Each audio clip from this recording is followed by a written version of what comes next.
no God. There can be no God. It's ridiculous to think in terms of superior being and inferior being may be, because we who don't exist, we arrange our lives with more order and harmony than God ever arranged the earth. Measure. Plot.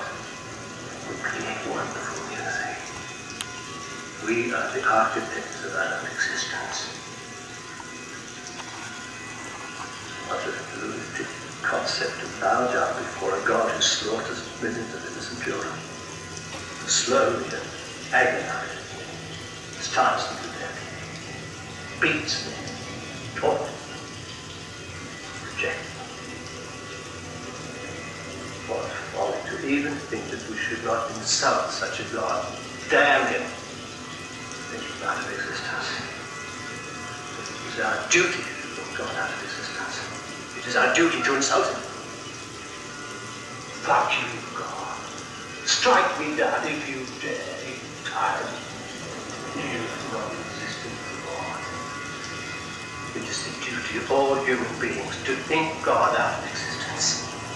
Then we have a future. Because then, and only then, we take full responsibility for who we are.